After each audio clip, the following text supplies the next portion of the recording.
সম্মানিত সুধী, আমি বেসিক্যালি কেউ যদি আমার বিপক্ষে কোনো কথা বলে, বিষোদ্গার করে বা বিবৃতি দেয়, তার বিপরীতে পাল্টা বিষোদ্গার করা, কোনো পাল্টা বিবৃতি দেয়া, বা কেউ আমার বিরুদ্ধে যদি ভিডিও মেক করে তার বিরুদ্ধে ভিডিও মেক করা, এগুলো আমি খুবই ব্যক্তিগতভাবে অপছন্দ করি।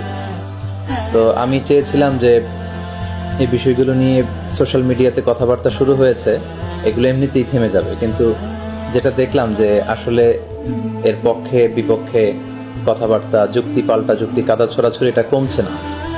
তো সেজন্য আমি চিন্তা করেছি যে এই বিষয়ে আমার পক্ষ থেকে একটা ক্লারিফিকেশন যদি আমি শেয়ার করে দেই, আশা করি সোশ্যাল মিডিয়াতে এই বিষয়ে পক্ষে বিপক্ষে এই ধরনের কাদা ছোড়াছুড়ি বন্ধ হয়ে যায়। প্রথম যে বিষয়টি নিয়ে কথা বলবো সেটি হচ্ছে, গত বছর আমি প্রতি বছর উইন্টার সিজনে বাংলাদেশে কিছু তাফসির প্রোগ্রামে জয়েন করে থাকি। তো সেখানে একটি প্রোগ্রামে আমি আল্লাহ রাসূল সাল্লাল্লাহু আলাইহি ওয়াসাল্লামের বায়োগ্রাফি নিয়ে কথা বলছিলাম। সেখানে আল্লাহ রাসূল সাল্লাল্লাহু আলাইহি ওয়াসাল্লামের দৈহিক সৌন্দর্য, ওনার ব্যবহারিক যে আচরণ সেটার সৌন্দর্য, এবং ওনার ইন্টেলেকচুয়াল ক্যারেক্টারিস্টিক, বুদ্ধিবৃত্তিক যে গুণাবলী, এগুলো নিয়ে কথা বলছিলাম। তো আল্লাহ রাসূল সাল্লাল্লাহু আলাইহি ওয়াসাল্লামের ফিজিক্যাল ক্যারেক্টারিস্টিক্স, মানে দৈহিক সৌন্দর্য নিয়ে যখন আমি কথা বলছিলাম, তখন আলোচনার এক পর্যায়ে আমি রাসূল সাল্লাল্লাহু আলাইহি ওয়াসাল্লামের দেহ মোবারকের বর্ণনা দিতে যেয়ে আমি বলেছিলাম যে রাসূল সাল্লাল্লাহু আলাইহি ওয়াসাল্লামের বডিটা ছিল 6 প্যাক।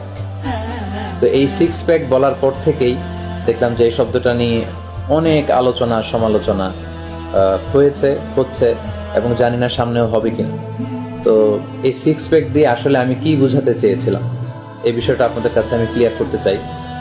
6 প্যাক দিয়ে বেসিক্যালি আমি রাসূল সাল্লাল্লাহু আলাইহি ওয়াসাল্লামের ফিটনেসকে বুঝিয়েছি। সম্মানিত সুধী, যেহেতু আমাদের আলোচনা, বিশেষ করে আমার আলোচনায় অনেক ইয়াং শ্রোতারা আসে, যুবক ভাইরা তারা আসে, তো তাদেরকে বোঝানোর জন্য অনেক সময় এমন কিছু আধুনিক পরিভাষা আমরা ব্যবহার করি যেটাতে আলোচনাটা খুব বেশি ইন্টারেক্টিভ হয় এবং তাদের বুঝতে খুব সুবিধা হয়।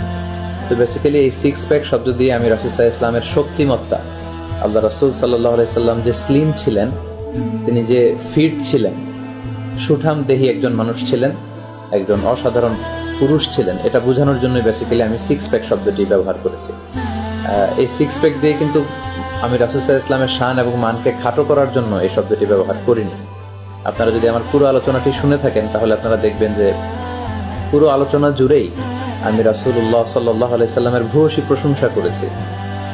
রাসূল সাল্লাল্লাহু আলাইহি ওয়াসাল্লামের জীবনের নানা দিককে চমৎকারভাবে আমি কিন্তু শ্রোতাদের কাছে তুলে ধরবার চেষ্টা করেছি। তো এই শব্দ ব্যবহার করে আল্লাহ রাসূল সাল্লাল্লাহু আলাইহি ওয়াসাল্লামের শান মানকে খাটো করার তো কোনো প্রশ্নই আসে না, বরং এই শব্দ ব্যবহার করে আল্লাহ রাসূল সাল্লাল্লাহু আলাইহি ওয়াসাল্লাম যে খুব স্লিম ছিলেন, রাসূল সাল্লাল্লাহু আলাইহি ওয়াসাল্লামের পেট মোবারক ছোট ছিল, স্লিম ছিল, ফিট ছিল, সুঠাম দেহী একজন মানুষ তিনি ছিলেন, মূলত এই বিষয়টা বোঝাতে যেই আমি 6 প্যাক শব্দটি ব্যবহার করেছিলাম।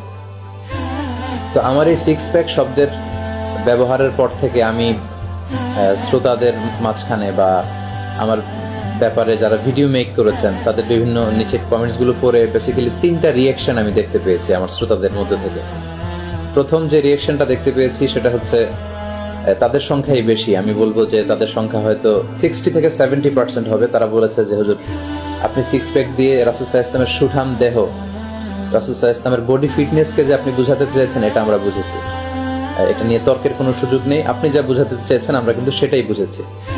এটা হচ্ছে প্রথম রিয়াকশন আমি পেয়েছি। তো যারা আমার এই 6 প্যাক শব্দ ব্যবহারের মধ্য দিয়ে আমি যেটা বুঝাতে চেয়েছি সেটাই আপনারা বুঝেছেন, আপনাদের সবাইকে আমি আন্তরিক শুভেচ্ছা এবং ধন্যবাদ জানাই যে আপনারা আমি যেটা মিন করেছি সেটা আপনারা বুঝতে পেরেছেন। দ্বিতীয় যে রিয়াকশনটি পেয়েছি সেটি হচ্ছে, অনেকে বলেছেন যে 6 প্যাক দিয়ে যদিও আপনি আল্লাহ রাসূল সাল্লাল্লাহু আলাইহি ওয়াসাল্লামের শক্তিমত্তা, ফিটনেস, সুঠাম দেহ এটা বুঝাতে চেয়েছেন, যদিও এটা বুঝাতে চেয়েছেন, তারপরেও 6 প্যাক শব্দটা, এটার যেহেতু একটা ওয়েস্টার্ন ওয়ার্ল্ড ভিউ আছে, সেহেতু আল্লাহ রাসূল সাল্লাল্লাহু আলাইহি ওয়াসাল্লামের সাথে এটা যায় না। সো এই শব্দটা ব্যবহার না করে যদি অন্য কোনো শব্দ দিয়ে আল্লাহ রাসূল সাল্লাল্লাহু আলাইহি ওয়াসাল্লামের এই দৈহিক বর্ণনাটা দেওয়া যেত তাহলে বোধহয় খুব ভালো হতো। তো এই দ্বিতীয় রিয়াকশন যারা দিয়েছেন তাদের প্রতিও আমি কৃতজ্ঞ, আমি তাদেরকে সম্মান জানাই, আন্তরিক শুকরিয়া জানাই, এবং আমি আপনাদের সাথে একমত যে হ্যাঁ, এই শব্দ ব্যবহার না করে অন্য কোনো শব্দ দিয়ে যদি আল্লাহ রাসূল সাল্লাল্লাহু আলাইহি ওয়াসাল্লামের শক্তিমত্তার বোঝানো যেত তাহলে আরো ভালো হতো। আসলে এক এক সময় আমরা এক এক ধরনের এক্সপ্রেশন ইউজ করে থাকি। আমরা যারা ঘন্টার পর ঘন্টা ক্যামেরার সামনে কথা বলি, অনেক সময় স্লিপ অফ টাঙের কারণে বা শব্দের সংকীর্ণতার কারণে আমরা এমন এমন শব্দ দিয়ে অনেক সময় লোকজনদেরকে বুঝাই, যেটা পরবর্তীতে শুনলে মনে হয় যে এটা না দিয়ে যদি অন্য কিছু দিয়ে বোঝানো যেত আরো ভালো হতো। তো আমি আপনাদের সাথে একমত। আমার শব্দ চয়নের ব্যাপারে কারো আপত্তি থাকতেই পারে, ভিন্ন মত থাকতেই পারে, আর আমি ভিন্ন মতের ব্যাপারে বরাবরের মতোই শ্রদ্ধাশীল। আমি ইনশাআল্লাহ ভবিষ্যতে আল্লাহ রাসূল সাল্লাল্লাহু আলাইহি ওয়াসাল্লামের যে কোনো বিষয়ে আলোচনা করবার সময় শব্দ চয়নে আরো সতর্ক থাকবার চেষ্টা করবো ইনশাআল্লাহ।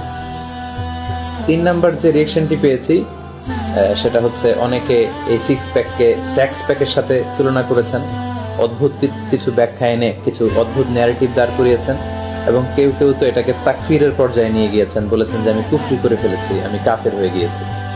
তো তাদের জন্য আমার শুধুই আফসোস, এবং তাদের জন্য আমি দোয়া করি যে আল্লাহ তাআলা আমাদেরকে ক্ষমা করুক। যারা এই ধরনের কথাবার্তা বলেছেন, আল্লাহ আমাদেরকে মাফ করুক, আল্লাহ তাআলা আমাদেরকে ক্ষমা করুক।